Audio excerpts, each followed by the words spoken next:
Que você saia daqui renovados na esperança, na fé e no amor. E que nesses tempos de crises, de sombra lá fora, que uma luz extraordinária da vida, da revelação, da confiança, da fé no Senhor Jesus Cristo brilhe abundantemente de dentro para fora de vocês. O texto diz assim: ao regente do coral, cântico dos descendentes de Corá, para ser cantado com voz de soprano. Irmãos, eu não entendo absolutamente nada de música. Eu sou cantor de banheiro, não é? E graças a Deus, lá em casa o banheiro tem a janela para dentro do apartamento, não para fora. Porque se fosse para fora, o vizinho ia reclamar de mim, porque eu sou um péssimo cantor. Mas eu fui pesquisar um pouquinho o que significa isso. É um hino que foi composto para ser cantado pelas mulheres. Interessante isso. Voz de soprano. Cadê o Glaubert? Está escondido em algum lugar? Oi? Vozes agudas, é isso aí, geralmente femininas, né? É uma voz mais... É assim? É mais ou menos isso.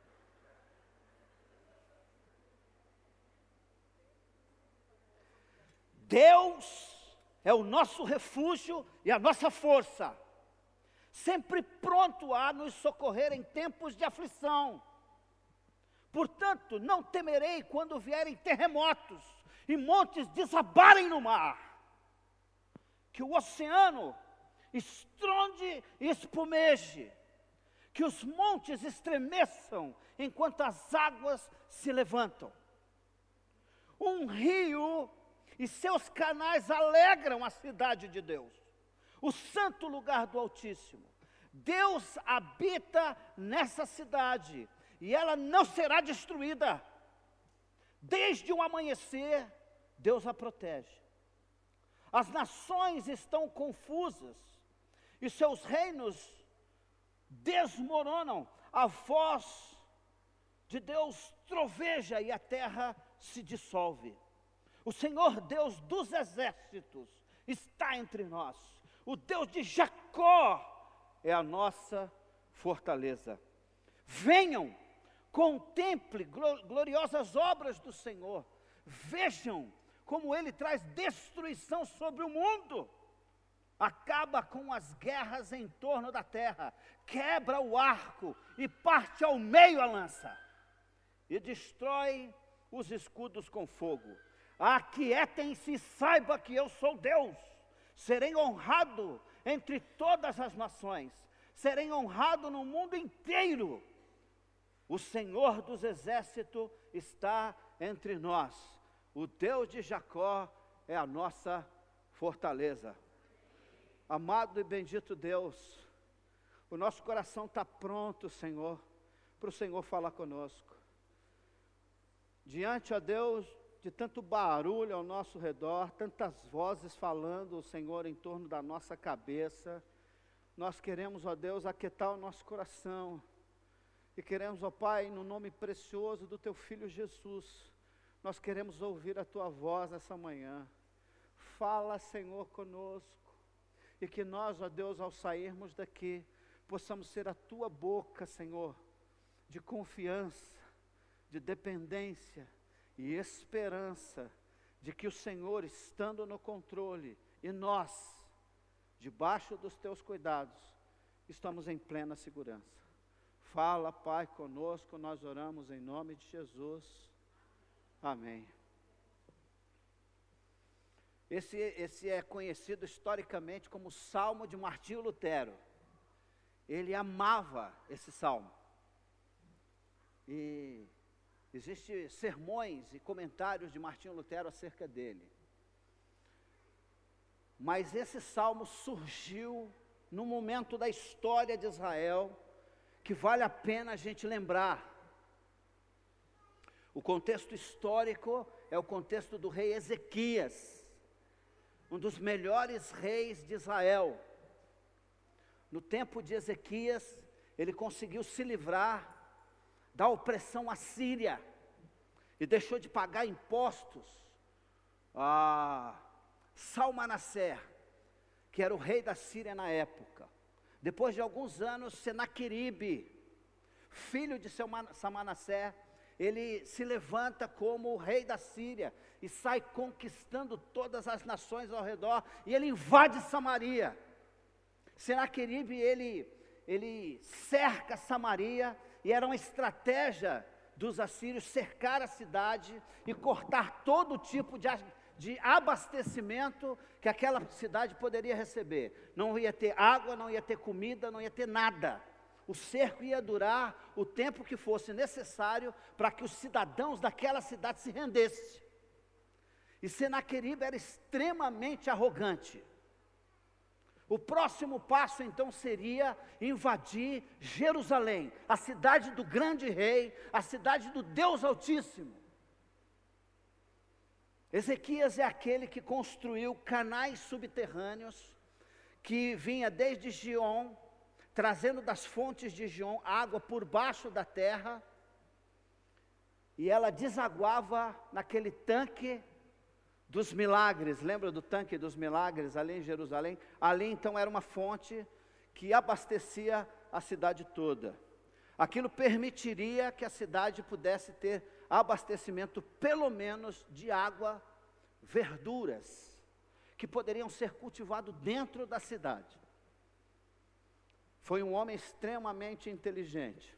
Então Senaqueribe faz o quê? Depois que ele conquista Samaria, ele faz um cerco em Jerusalém e manda um porta-voz falar com Ezequias. E o porta-voz dele humilha Ezequias e os moradores de Jerusalém. Se você quer se aprofundar um pouquinho mais nessa história, existem textos que falam sobre ele. 2 Reis, capítulo 18 e 19, está a história de Ezequias e de Senaqueribe. 2 Crônicas, capítulo 32. E no livro do profeta Isaías, no capítulo 36 e 37, todos esses textos que eu citei para você vão falar acerca do cerco de Senaqueribe a Jerusalém, e como Deus livrou o seu povo da mão de um poder extremamente poderoso do seu tempo e opressor.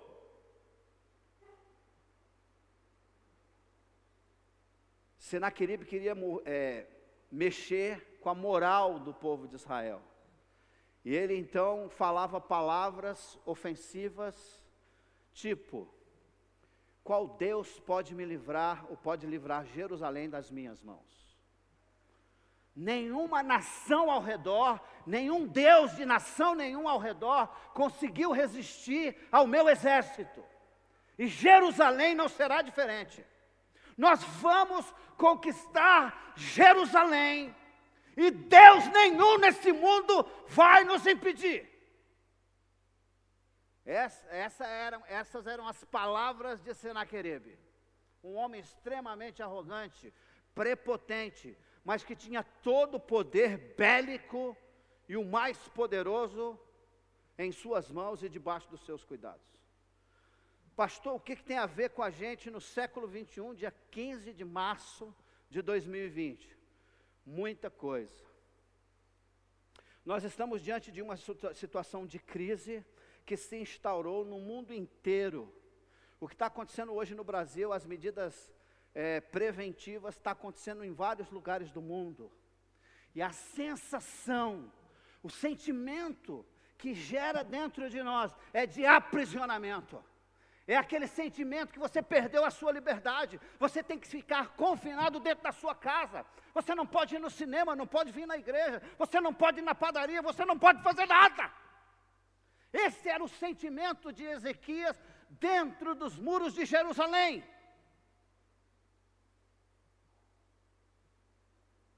E esse salmo que nós acabamos de ler, ele foi escrito dentro desse contexto.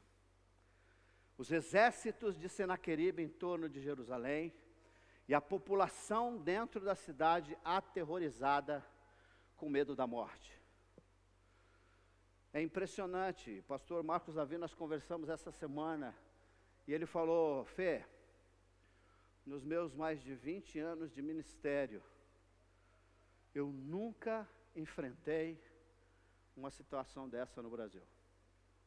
É a primeira vez em toda a minha experiência que eu vou ter que suspender o culto por tempo indeterminado. A gente não sabe quanto tempo isso vai durar.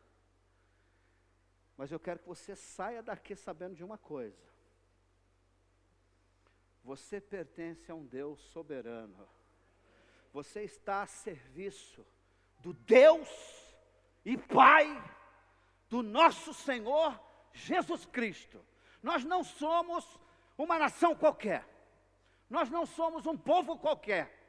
Nós somos um povo selecionado, tirado, resgatado por Jesus de toda língua, raça, tribo e nação. Nós pertencemos a Deus porque fomos comprados pelo seu Filho por um bom e pesado preço. De modo que você está sob os cuidados desse Deus maravilhoso. Quem nos separará do amor de Cristo? Diz o apóstolo Paulo. Absolutamente nada pode nos separar. Nem coisas do presente, nem coisas do futuro, nem anjos, nem principados, nem a vida e nem a morte. Nada poderá nos separar do amor de Deus que está em Cristo Jesus, nosso Senhor. E você diz o quê? Não tenha medo. Tome as precauções que você precisa tomar. Ezequias fez os canais de água porque ele sabia que Senaqueribe vinha para cercar a cidade. Então ele foi precavido. Tomou providências para que o cerco não afetasse a cidade, ou afetasse o mínimo possível a cidade de Jerusalém. Mas quando o cerco de Senaqueribe chegou ali, o coração do rei ficou em desespero. E ele manda então um oficial consultar o profeta Isaías. E Isaías então ouve as palavras de insulto dos homens de Senaqueribe. Ele escreve uma carta. O interessante, sabe o que era? É que ele falava em língua, eles falavam em língua hebreia. Eles falavam na língua do povo de Jerusalém. Qual que era a ideia? A ideia era causar tumulto, desequilíbrio, desconfiança. Era para o povo olhar para o rei e dizer: ele não é digno de credibilidade. Era para o povo olhar ao redor e dizer assim: a melhor coisa que nós podemos fazer é nos entregar, porque nós já estamos rendidos. Senaqueribe era tão sujo, que ele fez uma promessa sarcástica. Ele disse assim: se vocês se renderem, eu vou dar um presente de 2.000 cavalos para vocês. Se é que você tem soldado para montar nele. Se você tiver soldado para montar nele, eu te dou 2.000 cavalos. O que ele está dizendo? Ele está dizendo que o exército de Ezequias era insignificante. E essas palavras chegaram aos ouvidos não de Isaías, mas chegaram aos ouvidos do nosso Deus.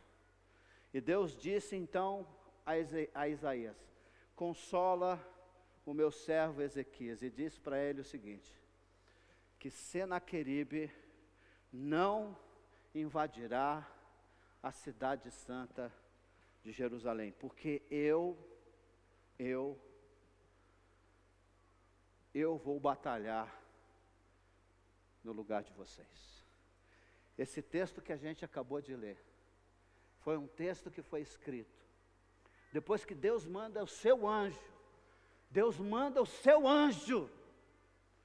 Era uma noite tranquila para o exército de Senaqueribe. Eles pensavam que estava tudo bem. E durante a noite o Senhor manda um anjo, um anjinho. E aquele anjo, naquela noite, ele liquida 185 mil soldados assírios. 185 mil soldados assírios. É morto em uma única noite, por um único anjo. Agora deixa eu falar para você acerca do Deus que você serve. Ele tem miríades de anjos. Ele tem milhares e milhares e milhares de anjos ao seu serviço. Será que ele não pode nos proteger de um coronavírus? Eu não sei você, irmão, irmã, mas eu estou triste porque a gente vai suspender os nossos cultos. Mas eu estou em plena paz, sabendo que quem está cuidando de tudo é o Deus que se moveu em meu favor e em seu favor. Ele continua sentado num alto e sublime trono. Toda a terra continua cheia da sua glória. Todo o universo responde ao Deus que no som de sua voz fez com que todas as coisas viessem a existir. Foi somente no som da voz dele que o universo veio a existir. Mas nós, seres humanos, foi diferente. Ele fez questão de meter a mão no barro para formar eu e você, a sua imagem e semelhança. É debaixo desse Deus que eu estou sendo cuidado, e você também. Esse é um salmo muito simples, muito fácil de se dividir. É um salmo que se divide em 3 partes distintas. E eu queria destacar essas 3 partes para você, para que você saia daqui como saiu o salmista, os filhos de Corá, depois da notícia. O interessante, sabe o que foi? Quando passou aquela noite de terror, onde 185 mil soldados assírios foram aniquilados por um anjinho de Deus, os sobreviventes. Olha que coisa fantástica. Deus não podia matar todos os soldados, sim ou não? Por que não? Por que ele não matou todos? Porque ele queria que os sobreviventes voltassem para a Síria e dissesse o que aconteceu nos portões de Israel. Esse é o meu povo. E para passar por ele, tem que passar por mim primeiro. Aqueles sobreviventes, eu não sei quantos mil tinha, se 10, 15, sei lá quantos. Senaqueribe acorda com aquele cheiro de morte debaixo do seu nariz. Milhares e milhares de pessoas estavam mortas. E o que eles fizeram? Eles disseram assim: pernas, para que te quero? Ó, foram embora. Botaram o rabinho entre as pernas e saíram assim, ó. Entendeu? Irmãos, eu não quero menosprezar o vírus. Esse é um, queridos. Escreva onde você quiser. Outros virão. Mas se a cada vírus que surgir no mundo, a gente entrar em pânico, daqui a pouco são os incrédulos que vão consolar o nosso coração, ao invés de nós consolarmos o coração deles. Nós somos servos de Deus, embaixadores de Cristo. Saiam daqui, levando esperança para as pessoas lá fora, levando confiança no Deus e Pai do nosso Senhor Jesus Cristo. Mostrem para Ele que nós não dependemos de vacina nenhuma. Nós dependemos do Deus que criou e que sustenta céu e terra. Nós estamos debaixo do cuidado dEle. E na dependência dEle nós vivemos. Esse é um texto fabuloso. E eu queria... Você mesmo pode dividir esse texto. O Salmo se divide em 3 partes, do versículo 1 ao 3. Onde a ênfase está sendo dada no Deus que é o nosso refúgio e a nossa força, sempre pronto a nos socorrer em tempo de aflição. A palavra aflição usada pelo salmista dá a ideia de sufocado. A ideia de aflição é a ideia de sufocado. É um coração contrito, abafado. Você já viveu isso? Você já viveu em aflição? Eu já vivi isso. Eu já vivi esse tipo de aflição. Quando eu estava vendo Deus me responder algumas orações, eu sabia que eu tinha que tomar decisões, eram decisões difíceis, que afetavam não somente a minha vida, mas a vida da minha família, das minhas filhas, da minha esposa, e de dezenas de pessoas que viviam em torno de mim. Esse tipo de situação nos deixa aflitos. Foi mais ou menos a sensação que o pastor Marcos Davi teve nessa última noite. Que ele não conseguiu dormir direito, por causa da pressão. Agora não é que ele não confia em Deus, é que ele está aqui pastoreando o rebanho de Deus, a igreja do Senhor Jesus Cristo. E de um lado tem o povo dizendo não para, do outro tem o povo dizendo para. E ao redor o mundo inteiro dizendo está doideira, está matando todo mundo, tem centenas de pessoas morrendo, não sei o que, tal. A pressão é muito grande, irmão. Sabe por quê? De novo, eu bato na mesma tecla, nós amamos vocês. E quando nós pensamos no rebanho, que Deus colocou aos nossos cuidados, a mesma sensação de cuidar de vocês, é a sensação que eu tenho de cuidar da minha filha Amanda e da minha filha Milena. É a mesma preocupação, eu tenho certeza absoluta, que é a mesma sensação do pastor Marcos Davi, do pastor Ézio, do pastor Gilson e aqueles que nos auxiliam no trabalho aqui. Nós zelamos pelo bem de vocês, nós oramos por vocês. Por isso, a mensagem de hoje é uma mensagem para que você saia daqui, sabendo que o nosso Deus é fortaleza, Ele é uma torre segura, que você, independente de nós, você pode correr para Ele em qualquer tempo, e Ele nunca vai fechar as portas diante de você. Esses primeiros 3 versículos desse salmo falam acerca da confiança que nós devemos ter nesse Deus que é uma torre forte. É um Deus que está sempre com a mão estendida para socorrer você. Agora pensa bem, irmãos, se um anjinho, ele deu uma rodada e matou 185 mil soldados, para proteger a cidade de Jerusalém, o que ele não pode fazer para proteger você? Esse é o Deus que você serve, essa é a confiança que você tem que ter, diante de um tempo de crise como esse que nós estamos vivendo, porque ele pode desaparecer amanhã, ou ele pode piorar muito mais, nós não sabemos. Uma coisa eu sei, o meu Deus continua sendo uma torre forte, que está sempre disposto a abrir as portas para me receber, a mim e a você. Amém, irmãos? Você vai entender esse salmo melhor quando você conecta o Salmo 46 a essa situação de Ezequias e Senaqueribe. Porque quando ele fala dos versos 4 até o verso 7, ele está falando acerca daquele canal de irrigação de água que Ezequias cavou dentro da cidade de Jerusalém. Ele diz assim no verso 4, um rio e seus canais alegram a cidade de Deus. Do que ele está falando? Ele não está falando do céu, não é do céu que ele está falando, ele está falando da cidade de Jerusalém, o santo lugar do Altíssimo. Deus habita nessa cidade, e ela não será destruída. Está falando de quem? De Jerusalém. É o Deus que ama Sião,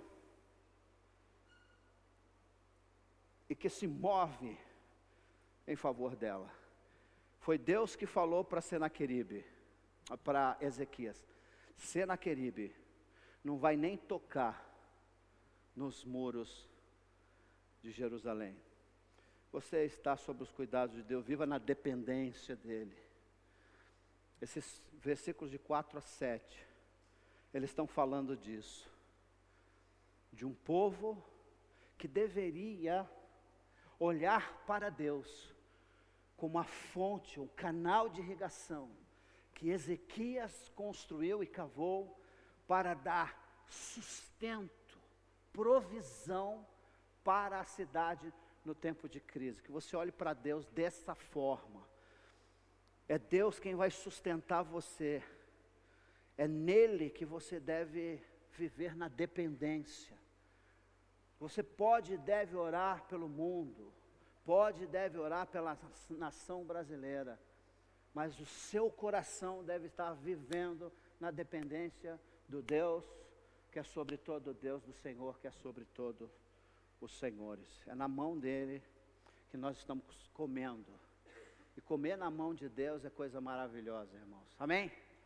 Quem aqui já comeu na mão do pai e da mãe? Eu já comi, depois de grande. A minha mãe, ela tinha um hábito. Nós somos de Garanhuns, Pernambuco. E como todo bom garanhuense, a minha mãe gostava de comer feijão com farinha amassado na mão. Você já viu isso? Feijão com farinha amassado na mão, molhado no molho de carne. Ah, que delícia! Ó, rapaz! Está na hora. Comer na mão da minha mãe era uma das coisas mais maravilhosas. Quando ela amassava aquele bolinho, botava no molho de carne e colocava na minha boca. Com cabelo no braço, em todo lugar do corpo que você imaginar. Eu nunca deixei de ser o filhinho querido dela. O que os versículos de 4 a 7 está dizendo é que a provisão da sua vida vem do Senhor. É Ele que guarda e protege a cidade de Jerusalém, como Ele guarda e protege a sua vida, a vida da sua família e a vida da igreja dele. É nessa dependência que eu e você nós devemos viver. Amém, irmão? Aquele bolinho de... quem já comeu aqui? Fava. Já comeu fava? Fava, irmão. Pastor, já comeu fava? Não? Feijão de corda. Já comeu aqui? Aquele feijão de corda com farinha fina. Molinho de carne. Manteiga.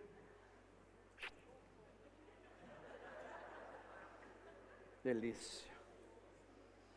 Delícia. A última parte do salmo se refere a um rei. Um rei que é sobre todo o rei. Ele é o Senhor dos exércitos, como diz o salmista. O Senhor que luta as lutas do seu povo. Os versículos de 8 em diante. É um texto que fala de como nós devemos esperar no Senhor. Tem a ver com esperança, com fé, de que ainda que os nossos inimigos tenham milhares e centenas de milhares ao seu comando, um único anjo do Senhor dá conta de todos eles. E eu lembro de Jesus, quando Pedro puxa a faca e ele se lança contra o corpo de Malco e corta a orelha do soldado do templo de Israel da sua época. A orelha cai no chão pulando igual um pedaço de borracha. E o sangue começa a descer da orelha de Malco. E Jesus pega a mão de Pedro, segura e fala para Pedro: para! Não, Pedro! Você não deve viver pela espada, porque quem vive pela espada, morre pela espada. Ele vai lá no chão, pega a orelha de Malco. Eu não sei se ele passa o dedo, não sei. Ele bota de novo no lugar e a orelha é restaurada. E ele diz assim para Pedro: Pedro, se eu quisesse, eu pediria ao meu Pai, e Ele enviaria miríades de anjos para me servir. Se o nosso Deus quiser, Ele pode fazer isso comigo e com você.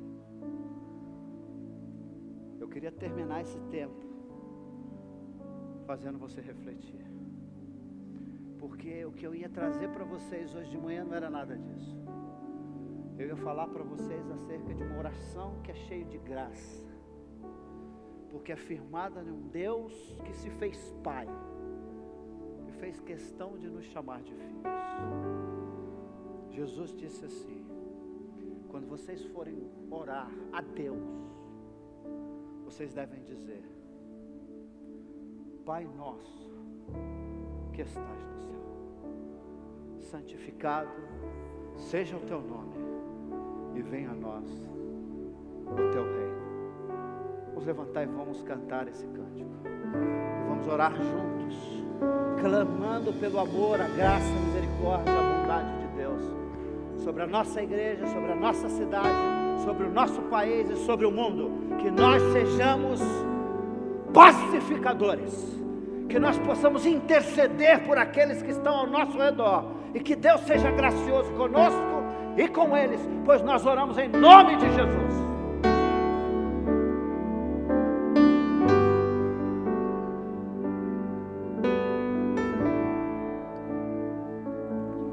Pai nosso que estás no céu, santo é o teu nome, venha a nós o teu reino, seja feita a tua vontade na terra como no céu. Teu reino vem na terra como no céu. Teu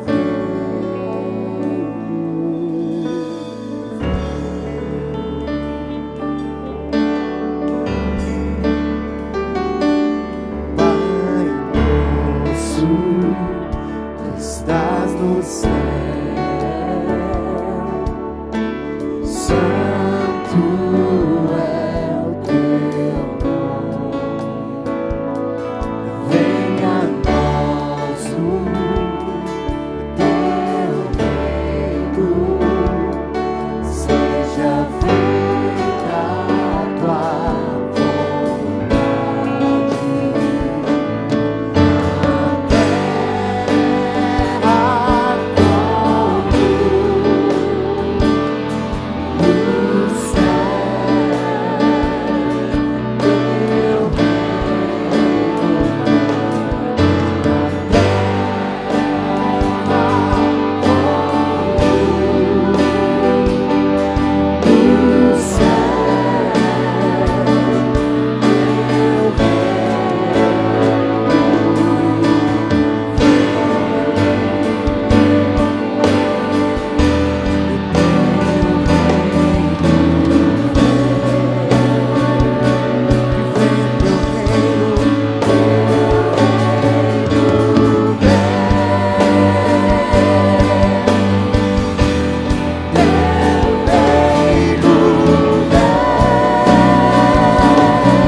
pois teu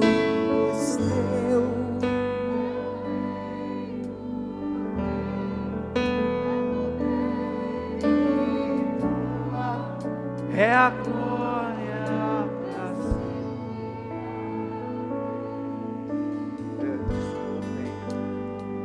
Eu sei que não era para dar a mão, e nós vamos dar.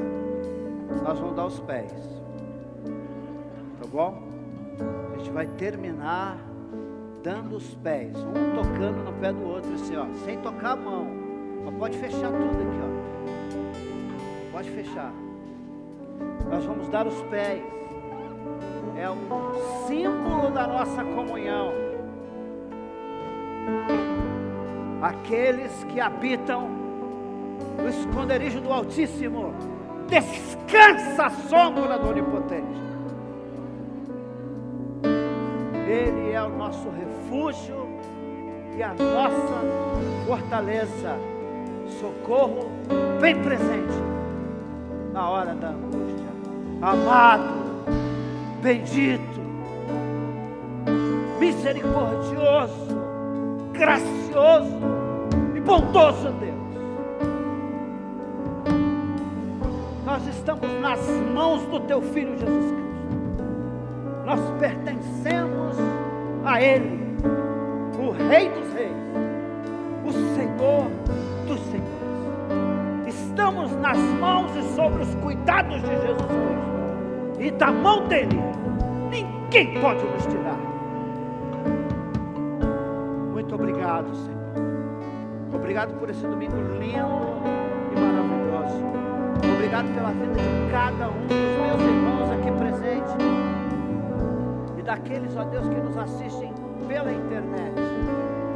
Que o Senhor, ó Deus, derrame abundantemente sobre eles e sobre nós da Tua maravilhosa graça. E que essa graça abundante na nossa vida seja, ó Deus, instrumento de bênção para aqueles que estão ao nosso redor. Sejam os que estão perto, sejam os que estão distantes, sejam aqueles que pertencem às nossas famílias ou não pertencem às nossas famílias.